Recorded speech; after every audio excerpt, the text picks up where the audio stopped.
vamos a dar paso a la ponencia de una persona muy reconocida, sobre todo en estas tierras aragonesas y de Zaragoza. La información epidemiológica de poco sirve si no está bien gestionada. Nuestro siguiente ponente es de lo que nos va a hablar. Gestión de la información epidemiológica, gestión y comunicación de riesgos. Ignacio de Blas, licenciado y doctor en veterinaria por la Universidad de Zaragoza, colaborador como asesor externo con el Ministerio de Agricultura y Ganadería de España y la Comisión Europea, así como en otros organismos nacionales e internacionales: Perú, México, Vietnam, Ecuador. Pasión por la investigación en la epidemiología veterinaria, en la que desarrolla su ámbito fundamental. Coautor de muchísimas publicaciones en revistas, numerosos libros, y en la actualidad profesor titular del Departamento de Patología Animal de la Facultad de Veterinaria de la Universidad de Zaragoza. Cuando quieras, Ignacio. Gracias, Natalia. Bueno, en primer lugar, agradecer al Colegio de Veterinarios, a su presidente y a toda la Junta el haberme invitado, y también felicitarles por la iniciativa. Voy a intentar atenerme al tiempo e incluso recuperar algo. Entonces, vamos a empezar un poquitín de una ponencia que tiene dos partes claramente diferenciadas. Por un lado, la gestión de información. A los epidemiólogos nos encantan los datos. Y luego la siguiente parte es que qué hacemos con esos datos. Y evidentemente aquí vamos a empezar, a ver si ves con este botón, el gordo, sí. Vamos a empezar con la primera parte, la gestión de información, y en este caso yo creo que lo que mejor resume las aspiraciones, los deseos de un epidemiólogo se resume perfectamente en esta publicación, salió en Lancet en Public Health en diciembre del 2020, donde decían pues básicamente que la información, había una amplia información transparente para el seguimiento diario de la epidemia, estaba disponible, está basada en una recepción de casos individuales, información de casos individuales exhaustiva, que se recogían diariamente a nivel nacional, y que esta amplia disponibilidad de datos disponibles podían ayudar a fortalecer el compromiso de la comunidad científica e incrementar la confianza del público, y que se seguía trabajando en esa dirección. Desde luego, resume perfectamente lo que queremos los epidemiólogos, son datos, datos, datos en nuestra materia prima. Y cuando hablamos de datos, precisamente, ¿qué características tienen que tener? Pues por un lado, que describan la realidad, o sea, que sean datos que se puedan constatar, que sean un reflejo de la realidad que estamos estudiando, y que estén bien organizados. Eso, si el epidemiólogo, la parte informático que tenemos los epidemiólogos cuantitativos o los epidemiólogos modernos, se refiere directamente a que estén en tablas. Estén en tablas, no solamente tablas de Excel, que eso no es una tabla de datos como tal, sino es una hoja de cálculo. Y luego que permitamos diferenciar tanto datos cualitativos como cuantitativos, está bien. Y luego empezamos a conceptos de tipo informático, que sería pues, que las tablas, los datos tengan integridad referencial, que los pueda cruzar fácilmente, que tenga un formato normalizado, que en cada sitio me dé los datos de la misma forma, de forma que yo los pueda cruzar, los pueda combinar, y eso no siempre es posible. De hecho, lo primero que hacemos cuando nos llega una base de datos a nuestras manos es hacerle un rastreo para ver si cumple una serie de criterios de calidad. Básicamente son pues, que esos datos sean accesibles, o sea, que los pueda descargar, que los pueda obtener con una cierta facilidad. Entiendo que hay limitaciones éticas y que a veces hay que pedir permisos para que te los puedan conceder, que sean compatibles entre sí, entre los formatos informáticos o los programas informáticos que utilizamos habitualmente, que estén actualizados, que haya información relevante, que estén completos, que sean exactos, que sean consistentes y que sean creíbles. Y esto, lo mejor para describirlo es poner un ejemplo. Y el ejemplo que voy a poner, como no, va a ser de COVID.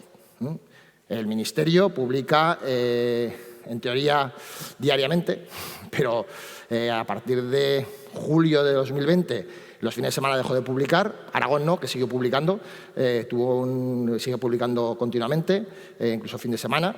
Eso hay que tener en cuenta, que hay unas personas detrás que tienen que estar publicando esos datos cada día, o sea, no es algo trivial, se pueden pedir muchas cosas, pero luego eso lo tiene que hacer alguien.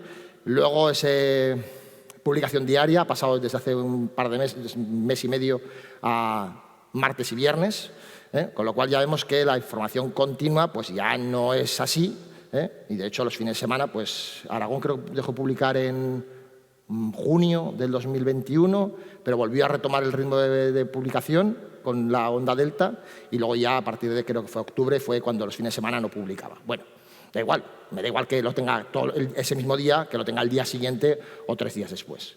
De hecho, cuando vamos al fichero, cuando vamos al fichero con las actualizaciones, este es el día 13, bueno, nos pidieron entregar la documentación el día 13, el miércoles, este martes pasado, con lo cual no pude descargármela el martes y pues ya hay otro dato más. O sea, esto es actualizado de hace una semana. Vamos a ver lo que pone. Vamos allí y sale un archivo que, en principio, podríamos confundir como datos. Estos no son datos. Estos son resultados directamente estratificados por provincias, edades, etcétera, etcétera. Eso no es un dato. No lo podemos utilizar para hacer algunas gráficas, pero realmente queremos los datos que hay detrás.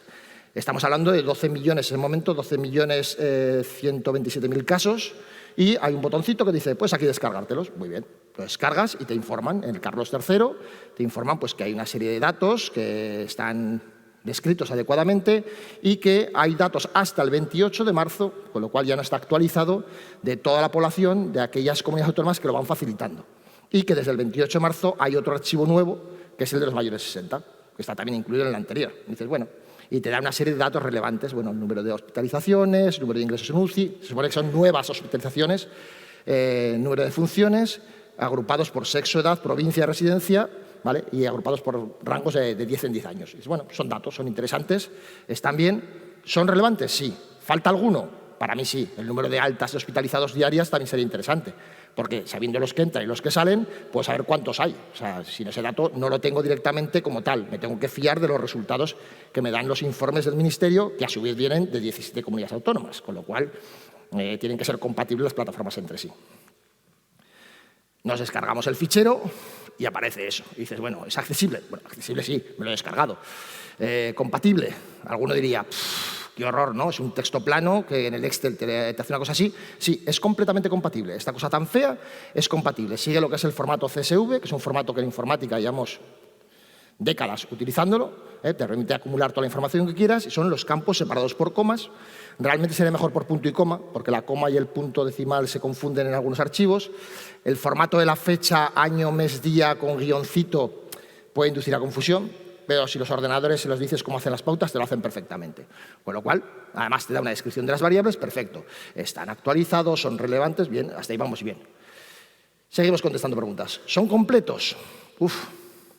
Y aquí tengo un problema. Me lo descargo en Excel y veo que se interrumpe, me sale un mensaje de error, al que lógicamente le damos a aceptar y no lo leemos, como hacemos todos, y entonces te encuentras con que acaba el 21 de octubre de 2021, dices, y en Logroño, dices, cosa más rara, ¿no? En 1.048.576 datos. ¿Eso es casual?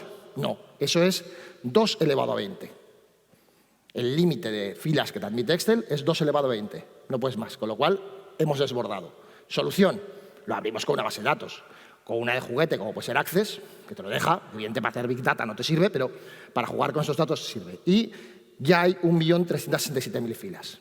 Para que os hagáis una idea, y fíjate, el formato ya está tabulado en orden. Para que os hagáis una idea, esto si lo imprimiéramos en papel, dejando poquitos márgenes arriba, o sea, unos 56 registros por hoja, serían unos 24.000 folios, o sea, 48 paquetes estos de 500 folios de la fotocopiadora. La directora del departamento se pondría hecha una furia si me pongo a imprimir eso, el rector ni te cuento. O sea, la factura sería impresionante. Y si los pusiéramos todos seguidos, tendría una longitud de 7,2 kilómetros. Eso es lo que genera de datos el Ministerio a partir de las comunidades autónomas. Bueno, tenemos datos accesibles, bastante completos, aunque son datos del día 13, solamente llegan hasta el 9.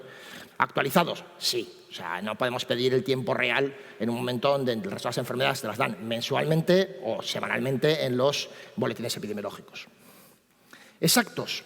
Bueno, aquí podríamos tener nuestras diferencias y si cogemos, por ejemplo, el tramo, es una cosa que solemos hacer, un tramo de fechas para validar los datos y cogemos el principio de todo, del 1 de enero al 10 de enero de 2020, recordar que el primer caso publicado en España, bueno, registrado en España, fue el 31 de enero en Canarias y nos encontramos con que al filtrar tenemos 2 casos, el 10 y el 9 de enero en Logroño y en Barcelona. Y dices, esto no me cuadra mucho, pero es que hay 85 hospitalizados, según la base de datos.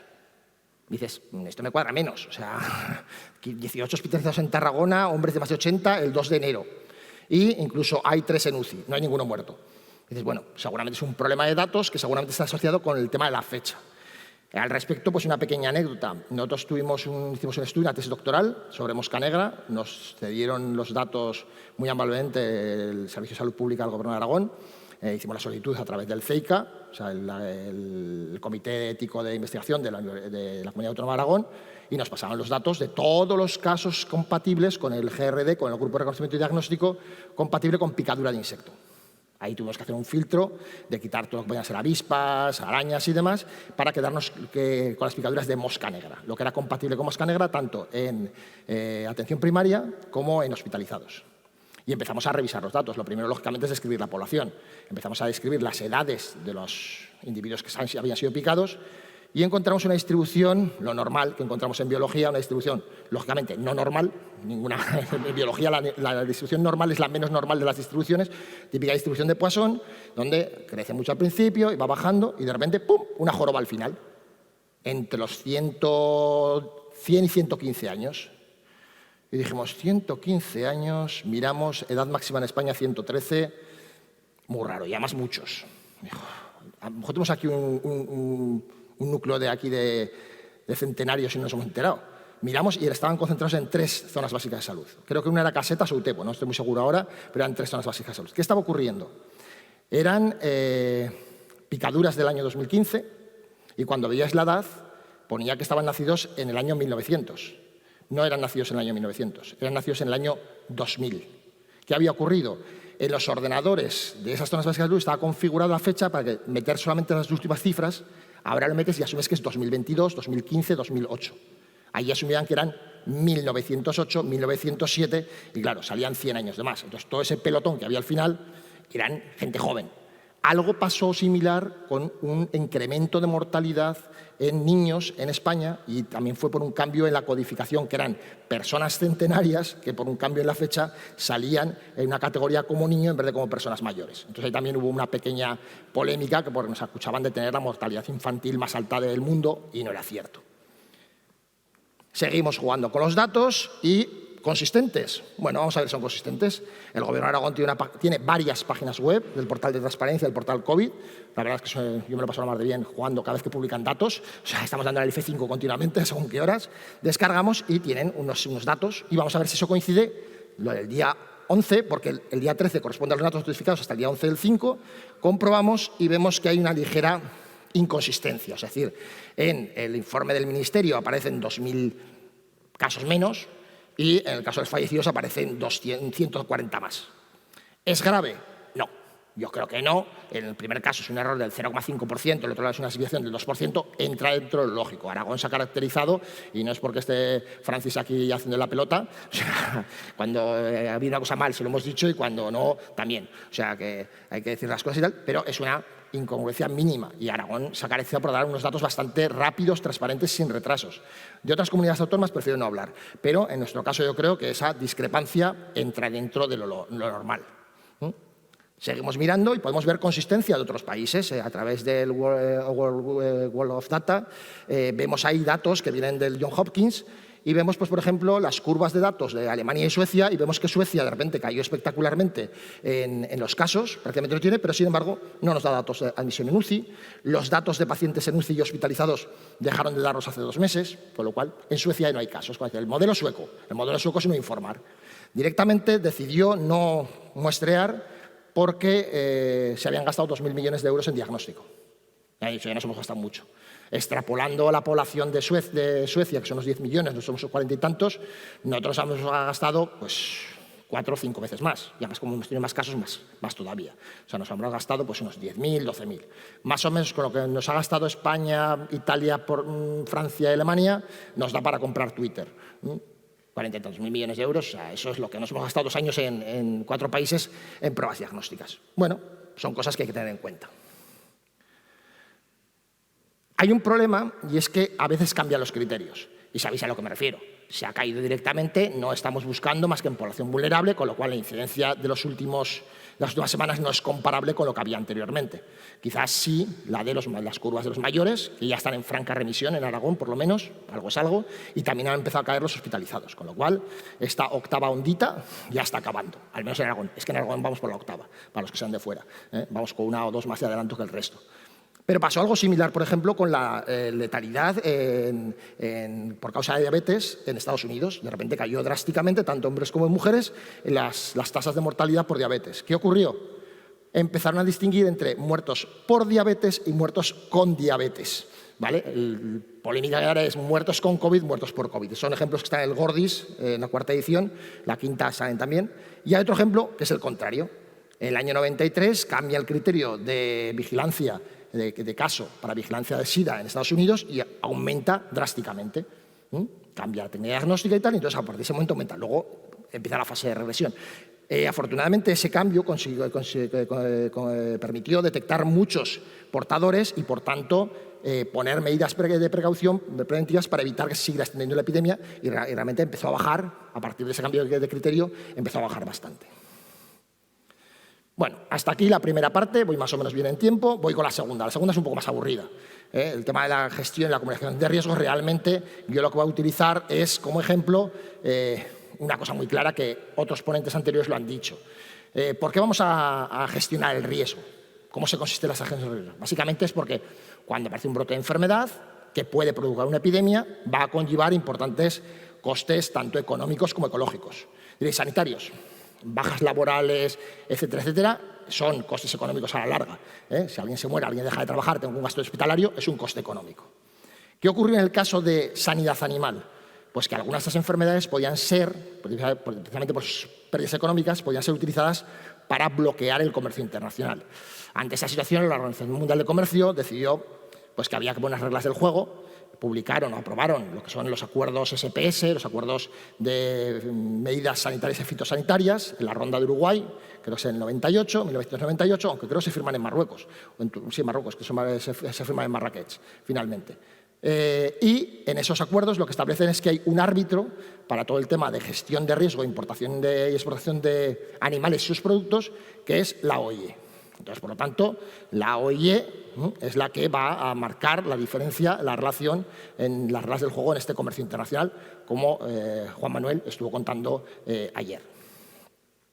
Bueno, la OIE, que las siglas, decís, bueno, Organización Mundial de Sanidad Animal, dices, no coinciden en una sigla. Dice, la O, no, tampoco. El nombre original es Oficina Internacional de Epizootías. Las siglas se mantienen, pero el nombre cambió. La dirección es esa y es un organismo supranacional, también lo comentaron ayer, que es el que marca las reglas del juego. Lo comentó Rafael al respecto, estuvo hablando de tal. Y yo voy a resumir brevemente un poquitín la historia que él desarrolló con más profundidad, y es que es un organismo que se funda en 1924 a propuesta de la Sociedad de Naciones, que se funda después de la Gran Guerra, en la que entonces no sabían que iba a ser la Primera Guerra Mundial, para luchar pues, frente precisamente peste bovina, fiebre aftosa, rabia y tuberculosis. Y a partir de ese momento pues empieza a funcionar, a marcar unas reglas del juego. Viene la Segunda Guerra Mundial y entonces la Sociedad de Naciones no cumple su objetivo, que era evitar la guerra, y se fundan Naciones Unidas. Naciones Unidas crea dos organismos, uno es FAO en el 46 y otro la Organización Mundial de Salud en el 48. Es decir, los veterinarios llevamos trabajando antes. La idea era que FAO sustituyera a OIE, pero como funcionaba muy bien, los países firmantes dijeron que no, que la dejaran, que lo estaba haciendo bien las cosas y lo que funciona, no lo toques. Eso es máxima, cuando algo funciona, no lo toques, déjalo y tal, y ya que ahí no ven otros, ¿no? Y en 1998 es cuando la Organización Mundial del Comercio es cuando fija esas pautas. Pensar que sí que es cierto que los médicos consiguieron erradicar la viruela en 1980, se nos adelantaron, nosotros tuvimos que esperar a 2011 para erradicar la peste bovina, por cierto, como también comentaban ayer, predecesor del sarampión humano, y coincidiendo con el 250 aniversario de la fundación de la primera facultad veterinaria en Lyon. Bueno, la OIE, entre sus muchas tareas, una de las cosas que hace es publicar una serie de documentos de referencia, que son los códigos sanitarios, antes solo sanitarios, y los manuales de diagnóstico, y en el caso de los terrestres, de vacunas también, de elaboración de vacunas. Hay tanto para animales terrestres como para acuáticos. En los acuáticos, que somos un poquitín diferentes, yo trabajo con ellos y ahí el concepto es completamente distinto, tanto en el diagnóstico, en la vigilancia epidemiológica, en toda la situación es muy diferente. Bueno, y allí es cuando hablan del análisis de riesgo. El análisis de riesgo es, bueno, tenemos que asumir que el riesgo cero es incompatible con el comercio, o sea, si no tendríamos que blindarnos, ahí tenemos el primer problema. Segundo, como el riesgo cero es imposible, hay que fijar un nivel de riesgo aceptable, hasta qué punto los estadísticos hacemos lo mismo. Nivel de confianza 95%, error alfa 0,05. ¿Por qué 0,05? Porque a Fisher se le ocurrió. Dijo 1 de cada 20, 5%. Y tal cual. O sea, ahora están hablando de que ese valor es un poquitín alto y habría que bajarlo al 1% como mínimo para decir que algo es significativo. Hay que determinar qué metodología vamos a usar, que sea compatible para todos y tienen que ser unos resultados objetivos y que sean transparentes. El problema del riesgo cero, es que el riesgo cero no existe, llega a extremos y siempre es una anécdota que queda bien contarla, y vamos bien de tiempo, y es, por ejemplo, decir, cuando una aseguradora se plantea decir, oye, es que quiero asegurar que no se me hunde mi barco pesquero en medio del mar de Japón, por me caiga una vaca encima. Dice, hombre, ¿cómo te va a caer? Se va a hundir un pesquero porque te caiga una vaca del cielo. Ocurrió en Japón, en el mar de Japón, un pesquero se hundió porque le cayó una vaca del cielo justo encima, le pegó de lleno. Y todo. Al final confesaron los rusos que se habían llevado unas vacas, supongo que Kobe, de Japón, y cuando estaban volando, pues la vaca se debió despertar, empezó a moverse y dijeron, bueno, ni bienestar animal ni nada. O sea, dijeron, fuera, por la borda. Y le cayó un pesquero encima. Dijeron, ¿bienestar animal nuestro o el del animal? El nuestro. Punto. Y lo tiraron. Más o menos, llevarse un par de bueyes Kobe de Japón es casi como el asalto de la Casa de Papel. O sea, es una fortuna. Yo no sé si es más rico, se puede comer, el oro no. Bueno, hay algunos que se comen el oro. Hay una película argentina que se llama Un cuento chino, que empieza precisamente con una vaca cayéndole encima de la barca a una pareja que están ahí de novios y se carga la novia. No os reviento nada de la película, es una película bastante curiosa y merece la pena verla. Y empieza precisamente la película así, por si sale la vaca ahí en medio. Bien, una vez asumido eso, las preguntas son muy fáciles. Y me da igual que sea para importación, que sea para mi granja en concreto, que sea para un producto determinado, el análisis de riesgo siempre es el mismo. De hecho, la metodología de análisis de riesgo surge a partir de las centrales nucleares, donde se empieza a evaluar cuantitativamente cuál es el riesgo de que ocurra que puede ir mal. Es la primera pregunta. Luego, ¿qué probabilidades de que esas cosas que estoy identificando vayan mal? ¿Qué consecuencias puede tener que algo vaya mal? Y luego, ¿qué podemos hacer para minimizar esas probabilidades de que algo vaya mal o que sus consecuencias sean graves? Esas son las preguntas de un análisis de riesgo. Lo que pasa es que lo vendemos así, como una metodología súper moderna y súper complicada para que no nos quiten el trabajo. Pero realmente es sentido común y, sobre todo, ser un pesimista pragmático de pensar siempre en ponte en lo peor, pero espera lo mejor. Entonces, es un proceso, la definición típica, es un proceso sistemático que estoy recogiendo, evaluando datos de forma científica, toda la información disponible. Es decir, volvemos otra vez a datos relevantes, datos disponibles, es decir, sin datos no hay análisis de riesgo que valga, para evaluar que un determinado peligro, una amenaza, un hazard, pues qué probabilidad tiene de que ocurra y qué probabilidad tiene de que su aparición tenga un impacto en una población. Bueno, la OIE establece en su capítulo 2.1 del Código Terrestre, en el otro capítulo correspondiente también el Código Acuático, es el mismo esquema, identifica 4 actividades. Primero, identificar cuál es el peligro. No todo puede ser un peligro, o sea, si no volverían locos. Una vez identificados los peligros que son relevantes, pues evaluar el riesgo. Esta es la parte de Risk Assessment, que es una parte del Risk Analysis. Entonces, hay que evaluar cuantitativa o cualitativamente el riesgo que se produzca, gestionar ese riesgo, y es un proceso circular, es decir, cómo reducir ese nivel de riesgo, y todo lo que saco forma parte de la comunicación del riesgo. La identificación del riesgo, pues, a ver, en el caso que nos ocupa, cualquier patógeno que pueda producir pues, un efecto perjudicial en la población, consecuencias adversas, y lógicamente nos atendremos de momento a lo que son enfermedades de declaración obligatoria de la OIE y enfermedades emergentes. Todos los años los países miembros de la OIE pueden pedir la inclusión o la exclusión de determinadas enfermedades de la lista de la OIE. Y el día 1 de enero se incorporan, lo que pasa es que hasta finales de mayo no la publican. Estamos todavía con la versión de 2021, pero en 2022, por ejemplo, en el caso de acuáticos, se espera que se incorpore el virus de la tilapia del lago y se ha incorporado ya en el año anterior, en el 2021, se incorporó el virus iridescente de los decápodos tipo 1. Y diréis, estos ni me sonaban. Normal. O sea, yo es que trabajo mucho con langostinos y entonces pues estoy un poquitín con ese tema. Pero, ¿qué características tienen esos patógenos? Bueno, pues hay que definir para evaluar sus riesgos por qué rutas se transmiten, qué material es infectante para establecer si puedo importar o exportar. Si la carne no es infectante, yo puedo exportar e importar carne sin problema. Si la carne es un material infectante, evidentemente no. O tengo que poner unas limitaciones. ¿Qué resistencia tiene el ambiente? En acuáticos es fundamental, porque una vez que aparece en el agua no tienes medios de controlarlo. O sea, ¿cómo vas a tratar el mar? ¿Cómo vas a tratar una ría completa? Es muy complicado, quitando explotaciones que sean en tierra, es prácticamente imposible si no. Y qué hospedadores son receptivos y cuáles son susceptibles, para evaluar el riesgo. Bueno, pues una vez que tenemos ese peligro identificado y queremos saber qué riesgo supone, pues tenemos que valorar unas probabilidades. Otra vez volvemos a datos, otra vez volvemos a estadística.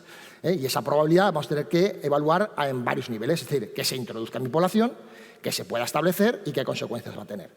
En el caso, por ejemplo, de enfermedades vectoriales, ¿qué problema habría con que entre Crimea-Congo? Bueno, pues hace unos años hubiésemos dicho ninguna, porque no tenemos la garrapata que la transmite. Claro. Ayer, cuando tanto, a ver cómo se llama, bueno, Cristian empezó a explicar el problema de las garrapatas, dijimos, es que han empezado a aparecer ahora y están subiendo. Y dices, ya estamos, Joseba también comentó el mismo tema, entonces decimos, bueno, tenemos un riesgo. Hace unos años, Crimea-Congo era una anécdota. Crimea-Congo ahora tiene posibilidades de mantenerse en la población porque ya está el vector que la transmite y las consecuencias son extremadamente graves. Crimea-Congo debería ser unas enfermedades que va a tener que subir muchos enteros y está subiendo muchos enteros en los planes de contingencia y de vigilancia epidemiológica del Ministerio. Vamos a estimar un riesgo global y vamos a hacer una evaluación idealmente cuantitativa, pero normalmente nos quedamos en una cualitativa, por falta de datos o por falta de datos suficientes. De hecho, vamos a evaluar el riesgo, vamos a ver qué posibles rutas de posibles puede entrar. Vamos a evaluar la probabilidad de que entre por cada ruta, lo mismo a nivel de exposición, cómo se puede mantener o no, y vamos a ver las consecuencias que puede haber, tanto de tipo sanitario, es decir, mortalidad, prevalencia y pérdidas en la población, pérdidas económicas, que es uno de los criterios de la OIE para incluir una enfermedad en la lista, que sea zoonótica, es otro de los criterios, y que haya pérdida de biodiversidad, el tercer criterio, impacto ecológico.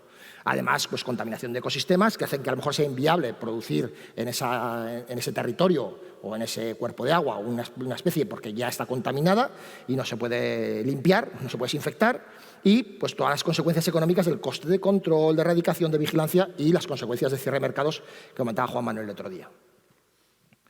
Bueno, en la evaluación de la introducción pues tenemos que pensar en cosas como el movimiento de animales, sí, tanto los legales como los ilegales. Y ayer se habló, por ejemplo, del tema del movimiento de perros desde Ucrania que pueden tener rabia. Es un análisis que tenemos que hacer, porque algunos vendrán legalmente, pero muchos ilegalmente. Incluso hablaban de que estaban entrando cerdos vietnamitas. Digo, no nos dejan tener aquí cerdos vietnamitas, pero los ucranianos se los pueden traer de mascota. Estupendo. Movimientos de personas, migraciones de animales silvestres, influenza aviar altamente patógena es un ejemplo claro, pero no es el único. Y en la exposición, pues si tenemos especies susceptibles, la concentración de materia infectante, etc. Bueno, con todo esto lo que vamos a hacer es evaluar el riesgo de un proceso circular.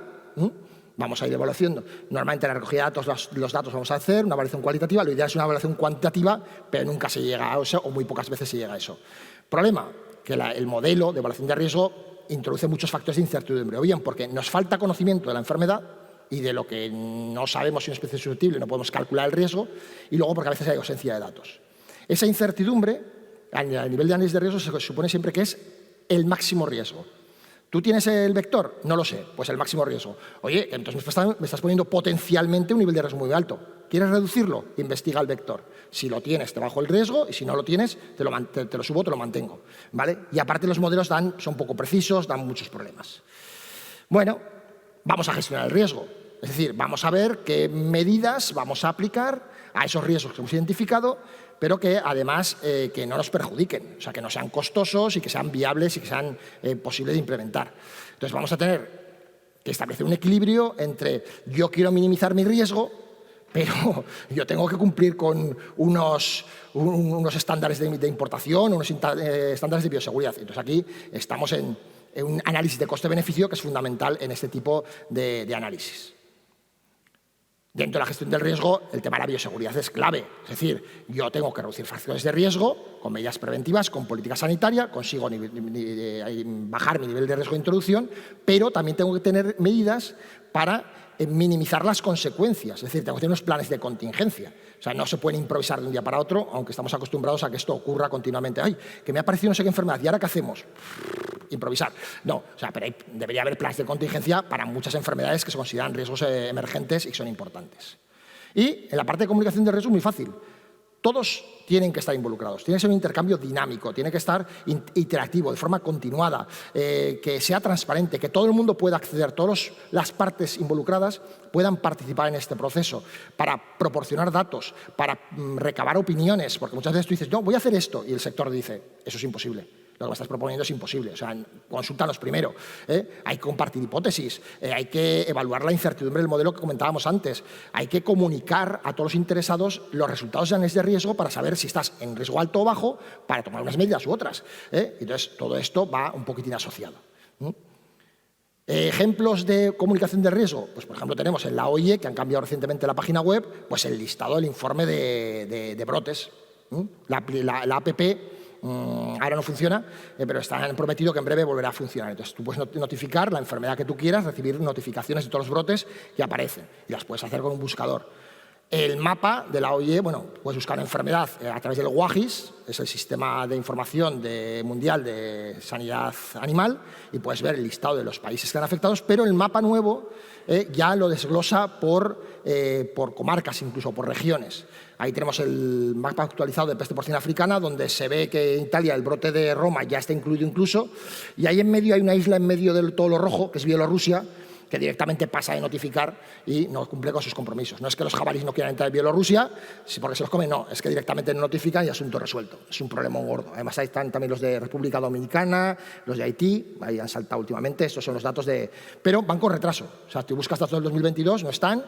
El último semestre, porque son semestrales, el último semestre del 2021 hay muchos países que no han notificado todavía. Bueno, pues tenemos unas limitaciones. Tienes el listado de informes para verlos.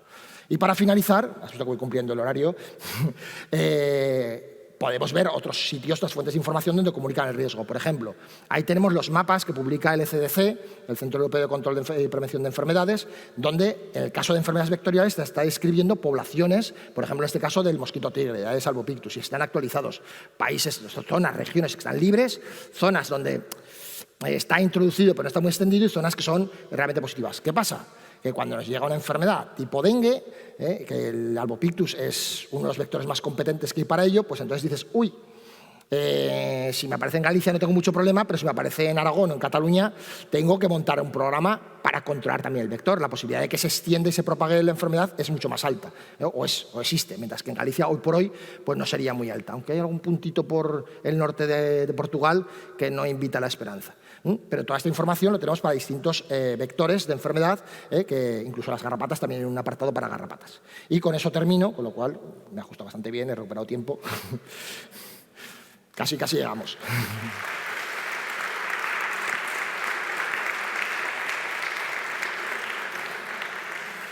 Bueno, muchísimas gracias, Ignacio. Tenemos un par de preguntas. El riesgo cero es imposible, está claro, dice el congresista, ¿vale? Pero con la situación tan rara que hay en España, con las diferentes normativas de vacunación de rabia en perros, ¿podemos estar tranquilos o nos empezamos a preocupar?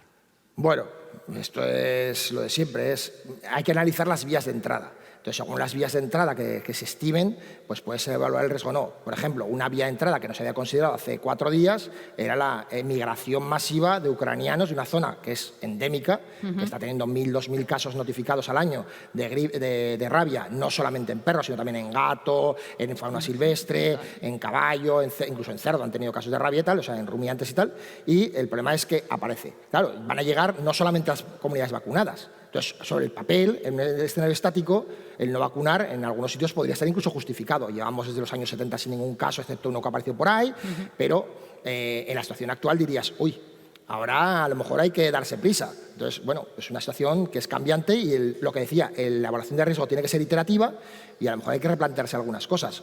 Mira lo que está ocurriendo en Melilla con 8 casos en 6 meses, Correcto. 8 o 9. O sea, bueno, pues también es un problema y hay que tomar unas medidas que hay que adaptarse un poquitín a la situación del nivel de riesgo que tengas en cada momento. Muy bien, Ignacio. Durante la pandemia te has posicionado como divulgador estadístico a la población. Es un tema difícil de transmitir y a veces difícil de interpretar. ¿Cuál ha sido tu experiencia? Bueno, pues fue un poquitín casualidad por amigos. Empecé a publicar una serie de resúmenes para los amigos a través de una lista WhatsApp que luego se convirtió en un PDF. O sea, lo que publicaba todos los días en el WhatsApp, luego lo pasaba a un PDF y llegó a manos del director del Heraldo y me invitaron a participar. La verdad es que los primeros días ellos querían empezar a contar ya cosas de la pandemia y digo, si no siento las bases de los conceptos básicos de epidemiología, no se van a enterar de nada. Me decían, pero empieza a comentar la... Déjame explicar diferencia entre mortalidad y letalidad, déjame explicar transmisión.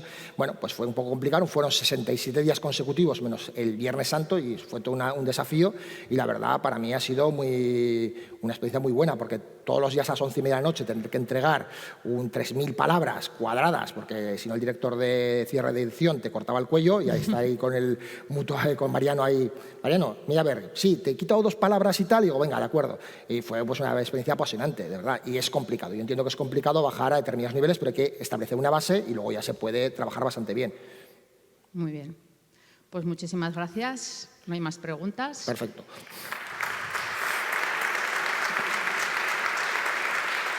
Muchas gracias.